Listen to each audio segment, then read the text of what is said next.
Okay, so now I'd like to share with you the reading for today, and it's by Ernest Holmes.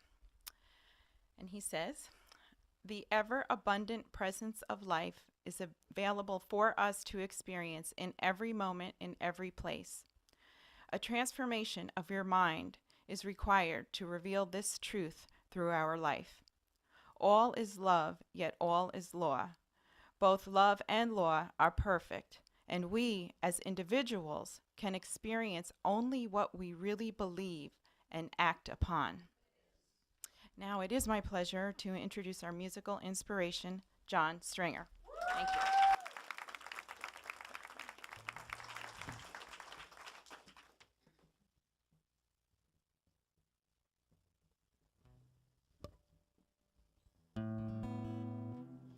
If you ever follow spirit and or hear that term used, it usually means there's been a change. So I'm gonna play a different song than I played the first service. This is a welcoming song. I like to think of it as what Spirit is singing to us when we get here in form. There is a space in my heart where I find the truth. I find me in you, a truth beyond what you may see now. But when we are one, we bring more good about. No matter who or what you call yourself or where you've come from, yeah, there is a place in this world with open arms right now. Welcome to love, welcome to peace, welcome to our community. Be who you are, let your light shine. We're so much more when we unite. You are welcome here. You are welcome here. See with new eyes, allow and unfold, embrace and let go, trust the flow. There's a freedom in love when you follow your heart. Together we are stronger than we could ever be apart. No matter who or what you call yourself or where you've come from, yeah, there is a place in this world with open arms right now. Welcome to love, welcome to peace, welcome to our community. Be who you are, let your light shine. We're so much more when we unite. You are welcome here. You are welcome here. Breathe in and out. Slowly feel all that's around you, all that you feel, all that you know. Let it go. Welcome to love, welcome to peace, welcome to our community. Be who you are, let your light shine. We're so much more when we unite. Yeah, when we unite.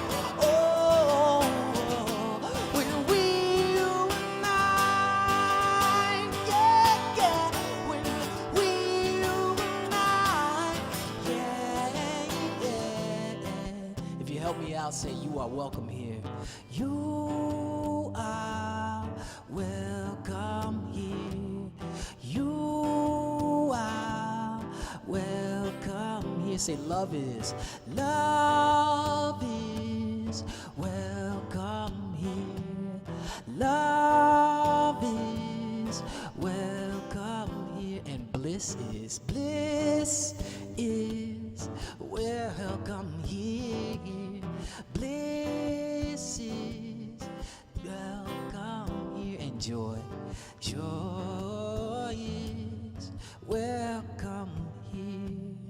Joy is welcome here.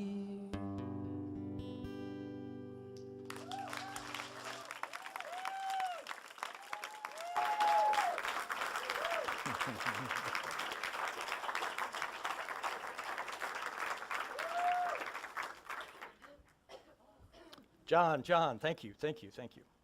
Fantastic. And John has agreed to come every Sunday morning. We'll open with that song. It's fantastic. Loved it. Thank you.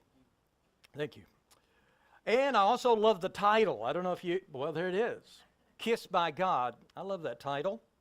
And let me just go ahead and ask you and get it out of the way, because I know you're wondering about it. Do you like kissing? Yes. Yeah. You know, people do it, animals do it, chimps do it. They've said that chimps, when they have a fight, that's how they make up. They do a little bit of kissing. Kissing is good for your health. It's good for your immune system, lowers your blood pressure, dilates your blood vessels, burns calories. That's fantastic. If you do about an hour worth of kissing, you get rid of about 1,500 calories. So that's a good thing to do. Filamentology, Janelle, you would look that up, right, in doing your research. That's the study of kissing, and it tells us that 2/3 of us, when we do kiss, tilt our head to the right. And I thought I'd take a moment and let you check it out with the person sitting next to you and see if that might be true. If you're really doing the real thing when it comes to kissing, you're using about 150 muscles. Favorite movie kiss, what would it be? Who? Gone with the Wind. Gone with the Wind is a big one. Titanic. Now, I sort of enjoyed Titanic. You know, I kind of like it. Spider-Man is an upside-down kiss. You remember that one? That was a good one. The average person will spend a little more than 20,000 minutes kissing during their lifetime. Your lips are so special that they are 100 times more sensitive than your fingertips. Kama Sutra lists over 30 kinds of kisses, so some of you may want to do some research in that. And 90% of the world kiss. Not everybody. Parts of the Sudan, the people feel that the mouth is the window for the soul, and so they do not kiss because they feel someone could steal their soul. And you know, has your soul been stolen by a kiss? I mean, could happen. The Eskimo tradition of rubbing noses, you know, that happened because their mouths kept getting frozen together. Mystics who study the Kabbalah speak of this, and they speak of being kissed by God. And when they do that, they use words like intimacy, alignment, a strong, deep connection taking place. And so I like that idea, the idea of being kissed by God, being intimate with Spirit, allowing Spirit to flow in and out of our lives in an intimate way, because that's probably what all of us really would like to happen in our lives. And so they refer to it as being kissed by God. I like the idea. Now, the world is full of lots of ideas.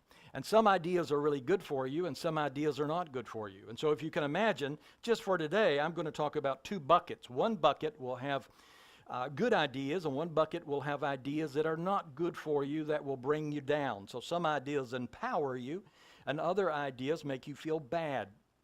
And I'm going to give those two buckets names. One I'm going to call toxic. And so the toxic thoughts and ideas bring you down, man. You don't want to hang out in that bucket too much. And then the other bucket I'm going to call tonic. You may think, why is he using a word like that, other than it sounds sort of toxic, but it's tonic? You know, the only difference is the X and the N. The X stands for poison, and the N reminds us that the real power is found where? Within. So that kind of makes sense. But the tonic idea I picked up on because of my beautiful grandmother. And back in the mountains of eastern Kentucky, in the springtime, we just about everybody felt they had blood problems. And they had bad blood in some way. And the reason probably is a Victorian idea that goes back many, many, many, many years. And so the people there could have high blood. Now, that didn't mean high blood pressure. It meant you had a lot of blood, and it was too much. Could cause headaches, could cause your nose to bleed. Or if you didn't have high blood, you could have low blood, and that meant you didn't have enough blood, and so you had different physical issues. Then you could have thin blood, and that means your blood is sort of watery, and you don't have the things you'd like to have in your blood. Or it could be thick blood. You don't want to have thick blood, because thick blood is just not good for you. You won't feel like doing hardly anything. And so they had those 4 categories.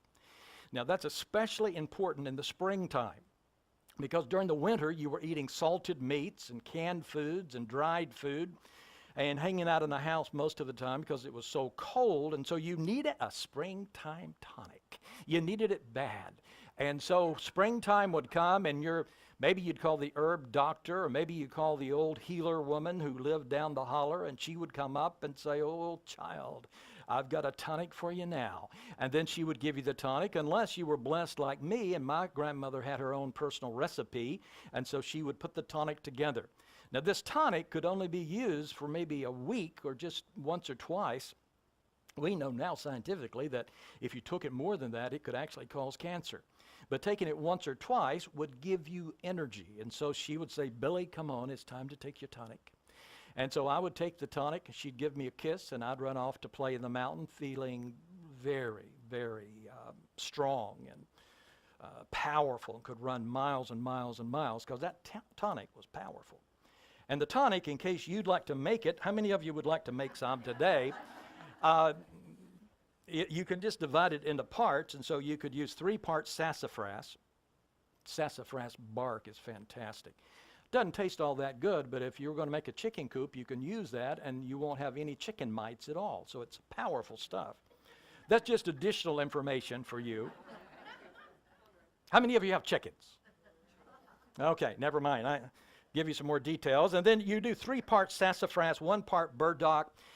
Go out in the yard and do about 1 part dandelion, and then 2 part elderberries. And if you wanted to make it a little sweeter, maybe some blackstrap molasses could be put in there. You make the tea and you drink it, and it's going to clear all your blood problems up. So we got 2 buckets. One is toxic, and it's going to make you feel bad. It's going to bring you down. If you've been feeling down this week, you've had your head in that toxic bucket, I guarantee. Or you can have the other bucket, and that's the big tonic. But now in our minds, we're not going to be drinking something or eating something. I'm talking about ideas. I'm talking about thoughts. So let me talk about some tonic ideas, and then I want to close by talking about how you can benefit from those tonics every single day. So it makes sense. So let me just mention 2, maybe 3 tonic ideas. And the first one is your identity. Who in the world do you think you are? You know, if you're thinking, well, I'm just somebody who's not all that bright and life's not good, I'm the most unlucky person in the world, then you've got your head in the toxic bucket. But if you say, well, I am a child of God and life is good and it's flowing through me in all the right ways, then it means you're taking that tonic. So one tonic is an understanding, an idea about your true identity. Your true identity is, and you may think, I already know this, but the key is to practice this every day. And that is, you are an eternal being having a human experience. You've never been born, and you will never die. Joshua ben Joseph, we know as Jesus, said that. And when he said that, he wasn't talking about our body. He was talking about your essence. He was talking about your substance. an eternal expression, forever unfolding, forever developing, forever becoming more and more and more. So when I talk about you and your incarnation, I'm not talking about you came and you live a little while and then you die. You know, some people, I've heard people say, you know, you're born and then life is hard, life is tough, and then you die. But that is in the toxic bucket. In the tonic bucket, we understand that it's not about life and death, it's about life and life and life and just more life. And you may drop a number of bodies as you go, but that's perfectly fine. They're just vehicles anyway for us to maneuver through the physical world. And so it's understanding that we are eternal. And if we begin to practice that idea, it means we mitigate the fear of loss, the fear of death. We are no longer afraid of the future because we've already checked the weather forecast, and the weather forecast for us says fantastic. Everything is good. And we stop projecting our fears into the future.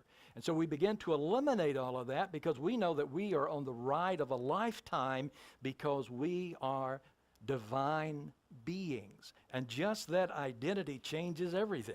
And so we don't have to look around the world and wring our hands and say, Lord, everything is so chaotic. Everything is so dangerous. I hope I've got some weapons on me just in case something happens. We feel like we're going to lose something and something's about to get us and jump around the corner. But when we begin to understand who we actually are, we are filled with joy and poise and peace and confidence. It's a fantastic thing. And it comes when we are really engaging what my grandmother called the tonic. It comes when we're recognizing and we are aware that we are being kissed by God. And God is a good kisser, right? God knows what God is doing. Let me break it down a little bit. So suppose we have a perspective, and the perspective creates a perception, and the perception creates an experience, and the experience becomes our life. So it all goes back to the perspective in the beginning.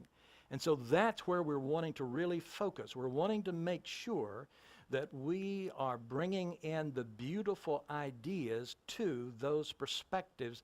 And then the natural progression is our life is created in a beautiful way, and that's how it works. Let me mention one or two other tonics. So one tonic you've got. The second tonic, I'm just going to call it oneness. And I can tell you that I can look at all of you, and it is, as Janelle said, a beautiful picture. You guys look good. And as I look at you, I can tell that,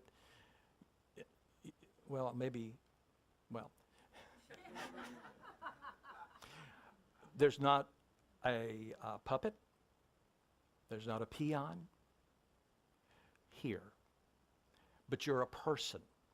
You're an individual. And the word individual means undivided from the whole. And so that speaks of oneness. Not a puppet, not a pawn, not a peon, but a powerful creator. And again, that's exactly who you are. Now, as the story goes, you can pretend that you're just a big rat, if you wish. Lily Tomlin said years ago something like, the only thing there is about being a rat is if you win the rat race, you still are just a big rat. And so you get to choose. You get to choose the oneness, or you can choose not the oneness. You can choose either one. And so it's all about choice. It's all about choice. A friend of mine says, you talk about choice all the time. But choice is everything, because there's nothing more important than your decision about what idea you're going to focus on. Because whatever idea you choose is going to produce the life you have and the way you feel about the life. The expression that I am what God is and God is what I am is a dramatic, powerful idea. I am what God is. There's absolute oneness. I'm swimming in the sea of devotion, the sea of plenitude, the sea of abundance. And if I'm accepting my oneness, that's exactly how I'm thinking.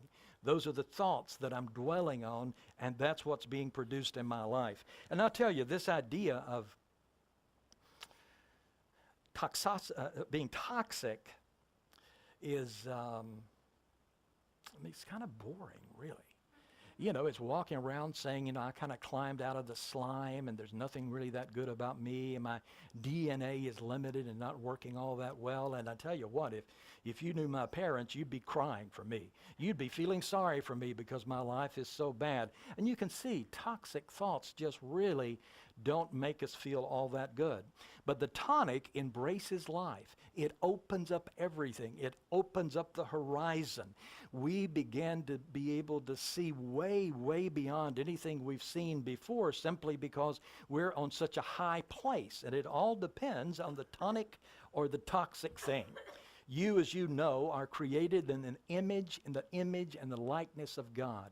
That means you have the faculties of God. And one faculty of God is you are able to make a decision and choose independent of circumstances, independent of situations. So you can talk about your circumstance, you can talk about your situation, but your decision ability is always above all of that. And that's what gives you such tremendous, tremendous power. So when you see yourself as an eternal being, when you begin to feel your way into that oneness, it opens up your creativity. You become confident. You become poised. And the qualities of God, love, peace, joy, creativity, begin to just ooze out of you and flow out of you because that's who you actually are. Oneness is the idea, and that's when life begins to be really, really sweet. Let me mention one other tonic idea. And the other tonic idea is that even though you could be feeling this isn't true, but it's true anyway, and that is you are a complete, whole, spiritual being. You are complete. And that means, my friends, you don't have to go to the fix-it shop and be fixed. Because there's nothing really to fix from a spiritual perspective within you. My dad loved beautiful automobiles. And to give you an idea, he loved Cadillacs. He loved Lincolns. He loved New Yorkers. And so back in those years when he was buying those cars, we're talking 70s, early 80s, and so, you know, they were as big as a house, just huge cars. But for him to fool with them, as he would say, they had to be fully loaded. And I'm telling you, you are fully loaded. You are fully loaded. You have absolutely everything you need. You may get me over in a corner and say, you know, I don't know that that's true of me. And then I know you've had your head in the wrong bucket. Because that's who you are as a divine being. You've been kissed by God. You, my beautiful friend, are at one stage of completion. And you're heading toward another stage of completion. So you are unfolding. You're not done. You are growing, but it's going from one complete stage to another complete stage. And if we operate like that, it radically changes our lives. Otherwise, if we're believing something else, it means we're going around trying to find someone to fix us. And that's called hell.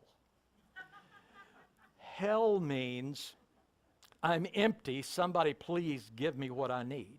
And it never works out that way because when people feel your suckage power trying to get that from them, they are going to be repelled and go the other way. So it just doesn't work. Feeling, you know, when we're kind of stuck in the toxic bucket, it means we look for love in all the wrong places.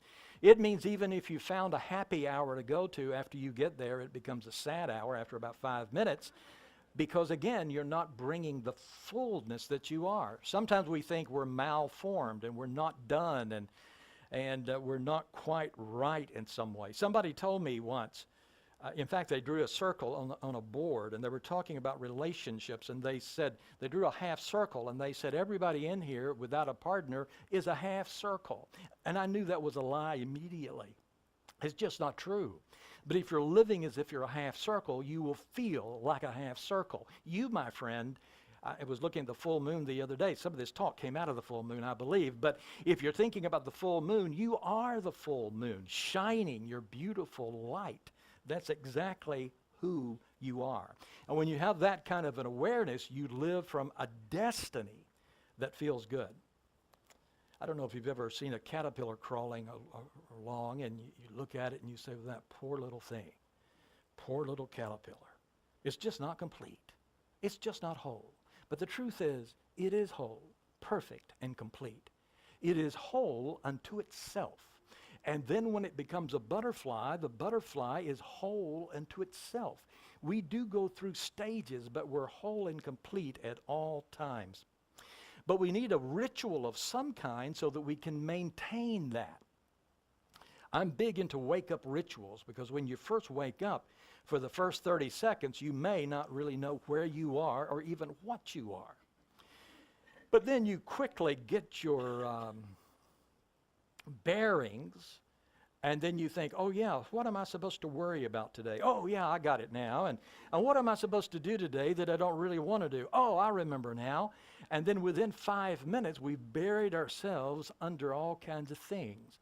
So I'm going to suggest that when you wake up, you don't want to wake up in fear. You don't want to wake up hoping someone's going to fix you today. You don't want to wake up hoping somebody's going to love you today, but they're probably not going to. Because that's going to set you on the wrong side of the bed, right? I'd even suggest that before you go to bed that night, come up with some questions.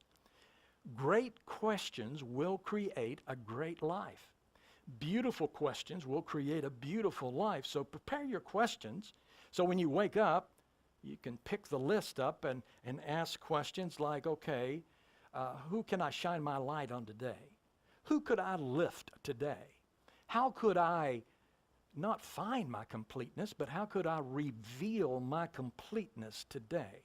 How can I love today? Who could I love today? How many different ways could I come up with to love others today? And if you ask those questions, it's going to be a totally different kind of reality. And the universe begins to move in that direction and begins to open things up. It's a whole different experience than maybe you've been having.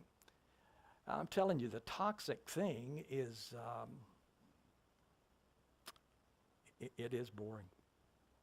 It's boring because we're putting on the movie screen of our lives. You go to a movie and you see the movie, but all of us carry that screen inside of our head, and we put all of these things up on that movie screen.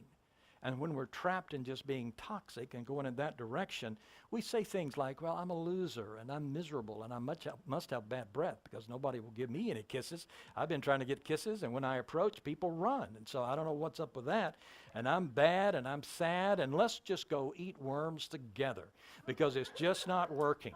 And so, see, that just doesn't really make sense. Doesn't make sense. Most of us aren't aware that we have the ability to change that, and we can change it just like that. You've got to remember this about thoughts. Prepare yourself because this may be a little spicy, not too much, but a little bit. But you've got to remember that thoughts are very romantic. Just imagine beautiful romantic music right now. Thoughts are romantic. Thoughts love to get together, if you know what I mean. And since we are all pretty much adults, let me just say this. And a couple people who know me go, oh. Thoughts are like certain kinds of monkeys, Karen. They copulate constantly. And what does that mean? It means thoughts have babies. You can't just have a thought and think no baby is going to be developing. Thoughts constantly reproduce. Thoughts constantly reproduce after their own kind. If you have a toxic thought and you give it your attention, you've just dimmed the lights and turned the music on. And so something's going to happen, and now two toxic thoughts get together, and pretty soon there's 3 and 4 and 5 and 10 and 12 and 50. That's how thoughts work. thoughts multiply. So this is the essential spiritual training. You're the one in charge of bringing the thoughts together, so you want to be very wise as you're bringing them together, because they're going to be dating. And they're going to be getting married and having little families. And if you're not happy with the little thought families that are following you around, get a divorce and get some new ones. Cut yourself away from them. And I tell you what I'm convinced of. I thought of this week. I believe that some of us, and I used to do this, I believe some of us are trying to take ourselves out early. And we're doing it with our own thoughts. The song says, killing me softly with his words. But we are killing ourselves softly with our own words, our own ideas. We do that. I'm a cynic, and I'm just trying to get out of here. I have such a high level of pissosity that I just want to escape. And so I'm going to think all the horrible thoughts I can, and then I may pour some white flour and white sugar in too, just to speed up my process. And so I call it thought suicide. And you'd be surprised how many of us are doing that, when we could go the other route and our life could become a paradise. But as it is a hell, because hell, as you know, is an absolute state of mind. And all the time God is kissing us. All the time God is giving good. All the time the beauty is flowing into our lives. A lot of kissing and beauty and love is happening. Wow. And you can't just do it once. You can't just entertain tonic thoughts once. You can't just do it twice, but you've got to develop a ritual of some kind. If you don't have a daily ritual, it ain't going to happen. It has to happen in some normal kind of way. And have you ever had a near-death experience? I know a couple have, at least. And, you know, when you have a near-death experience, they tell us that a couple of things happen. Actually, if you look at a list, they're probably, I've seen a list of 4 things and 6 things and 10 things. Let me tell you 4 things that happen to us if we have a near-death or a near-life experience. The first thing that happens, time stops. And I've experienced some of that. Time stops. Then, number 2, we have sort of a, let me find my notes because I don't know where I am right now. And then number 2, you do a life review. And the life review is non-judgmental. So time stops, a life review, and then there's a forgiveness process that takes place. And then number 4, there's a reset button, like, okay, what am I going to do now? What's my purpose?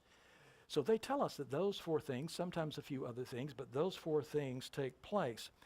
But you and I don't have to wait till we get to the pearly gates. We don't have to wait till there's an emergency of some kind. We can practice those 4 things right now. So I thought about it. You see, we can do those 4 things right now, and we can do them on a daily basis. It may take 5 minutes, may take 10 minutes, and what that will do is keep your head out of the toxic bucket and place you into the tonic world. And that's where we all want to be. So let me talk about those things, and then I'm done. Number 1, you want to stop time. Any shaman worth their weight in anything would say, yes, you can stop time. My teacher used to say time is very relative. And so time is not absolute. Time can bend itself back on itself. Time shifts based on how you're thinking and based on your perception. So then can become now, and now can become then. You can play with time. You can travel in time. Just yesterday, I was back in 1860. That's one of my favorite years, 1860. I love 1860. And so you can travel back in 1860 and then come back here. I bumped into 1 or 2 of you back there. So time shifts.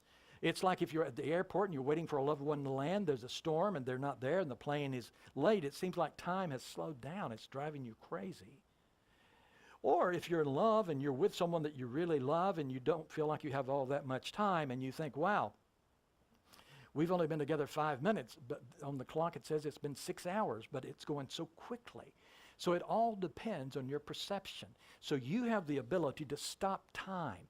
I'm going to suggest choose some place, time, where you can stop time, and I suggest in the evening, stop time for a few moments. That's the first thing you do. And the second thing you do is you do a life review. Review your life in a non-judgmental kind of way, because some of you carry a whip in your back pocket, and you will pull that out and begin to beat yourself if you begin to look at something you've missed. You enjoy guilt a bit, so you think maybe guilt will help me be better. Guilt has absolutely no transformational value. It's like driving in a field full of mud and you're spinning your wheels and you're throwing the mud all over the windshield and you're blinded. So guilt doesn't help. So you want your review, life review, to be non-judgmental. And what do you do in that review? You look back over the last 24 hours and you ask yourself, what toxic thoughts have I played with over the last 24 hours? And you become aware of them. Don't beat yourself, just become aware of them. And then you become aware of the tonic thoughts that you've had, the good thoughts. And you think, well, that's pretty good. And then you become aware of your actions. Maybe some of your actions came out of defense mechanisms or coping mechanisms. Maybe some of your actions came out of worry and doubt and fear and lack and limitation. So you become aware of why you've done some of the things you've done over the last 24 hours. What prompted it? And then you look at your actions and you think, well, what actions have been prompted by love and by compassion and by givingness? And you look at those. So you look at the actions that you've done, and then you look at the actions omitted. You might think, well, I could have been patient with that person in the restaurant, but I wasn't. I could have been more generous with that person, but I wasn't. And so you just become aware of it. Now understand, again, you're not trying to make yourself feel guilty. What you're doing is becoming aware, and that awareness changes your life. It will change your priorities in the future. Absolutely. So you're looking not with the lens of guilt, but you look through the lens of awareness. So you've got it so far? And then number 3, you do the life review and then you forgive yourself. I'm convinced that all forgiveness is self-forgiveness. Because if you're holding a grudge against somebody, it's not really bothering them that much, but it could be killing you. So all forgiveness is self-forgiveness. And so in forgiveness, you're releasing animosity. You're releasing resentment. Because if we don't release it, it coagulates, I like that word, coagulates and can become the experience of your life, and it shuts down your joy. It shuts down your creativity. It shuts down all the beautiful things in your life. So it's important to forgive. Sometimes people consciously and sometimes unconsciously may put a roadblock in front of you. They may say something bad about you. They may hurt your feelings. But we want to forgive it because otherwise it traps us in a straitjacket and we can't live our lives. So we want to forgive. Somebody said, forgive for God's sake. And it's true. And we want to forgive for our own sake. We want to let those things go. And then once we do that, we are ready to press the reset button. And all of that means, we say it here almost every week. It just means we press the button and we say something like, I'm here for God. You take another attribute, I'm here for peace. And so you go through that process. You go through the process and you say, I'm here for love. I'm here for beauty. I'm here for harmony. And you reset the button.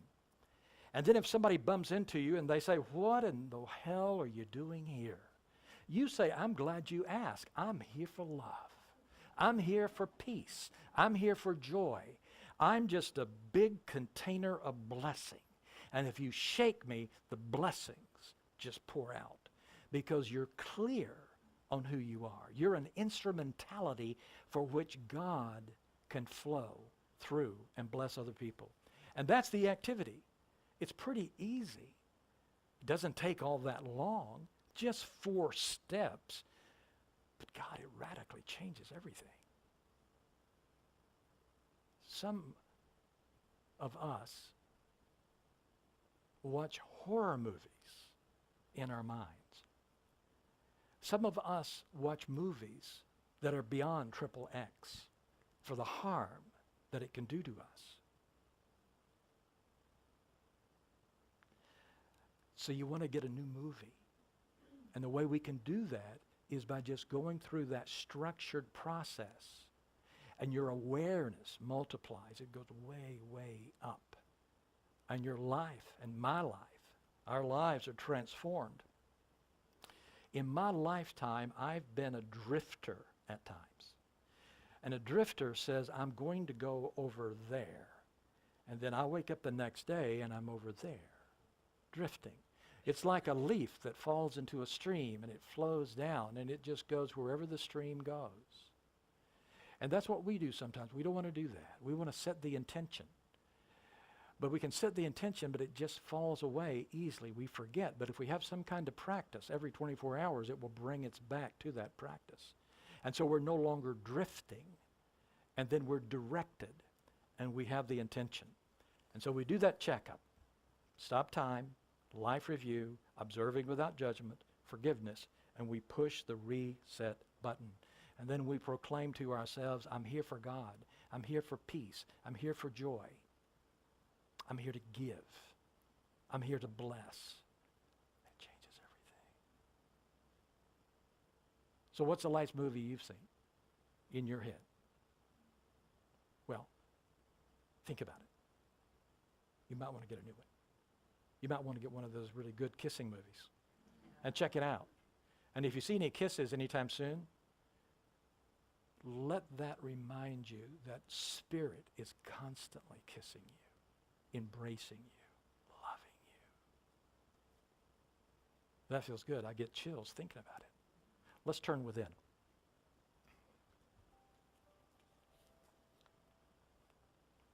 I'm going to ask you in this prayer to say a few things, so I'm going to ask you right now to say, you can say it kind of quietly, just say, I'm here for God. Say it. I'm here for peace. I'm here for love. I'm here for kisses. And it is in this awareness that I'm able to speak a word for each and every individual here. Understanding the true meaning of individual means undivided from the whole. And so I speak a word for each and every individual. And I need to ask your permission. A friend of mine asked me this week, said, you know, you might work in my head occasionally, and I just want to know, do you get permission to go in my head and jump around in there? And I say yes. Always have to get permission. So I'm going to ask you permission. I'm going to ask you permission. I'm going to ask you right now, will you be made whole? And what's your answer? Yes. And it's into that yes that I speak. I speak understanding that you, my friend, are made in the image and the likeness of God. That's who you are. And as I am speaking this word, something beautiful is happening inside of your mind, inside of your heart. Something wonderful is happening right now. The realm of ever-expanding good, which we understand means heaven, ever-expanding good. The good is expanding within you right now. Every organ, action, function of your body temple, as we used to say a lot, everything in your body is recalibrating itself around this beauty. That means your body is healthy, your body is strong, your body, physical body, is blessed. Let me ask you again, will you be made whole? Yes. And I speak my word into that yes. And I'm thinking now of a beautiful field, and the field is labeled plenitude. It's labeled abundance. And so that's where you are, in the field of abundance. And abundance is flowing back and forth and through you. So that means you know that all needs are met. Every need is met in the moment of the need, and that means all is well. Let me ask you maybe one more time. Will you be made whole? And you say yes, and now I'm thinking about relationships. I'm thinking about those people that you love and the people that love you. And so we see those relationships operating in a beautiful way. In fact, the word that comes to my mind is unconditional love, compassion, kindness. It's so easy to be kind. There was a song years ago. So easy to be kind, and so our kindness level is multiplying. And I call forth patience. Patience. That's a good thing for loving relationships. Patience. I see a world that works for everybody. It works for everybody. It works for everybody. And I'm going to ask you at this time to think of those people that you love. And one or maybe more people may come to your mind that you would like to embrace right now. You'd love to give them a spiritual kiss right now. You'd like to include them in our prayer and in our blessing. And so think of those people that you would like to pray for. Think of them, their personalities, see their face. And I want to ask you at this time to speak their first name out loud right now.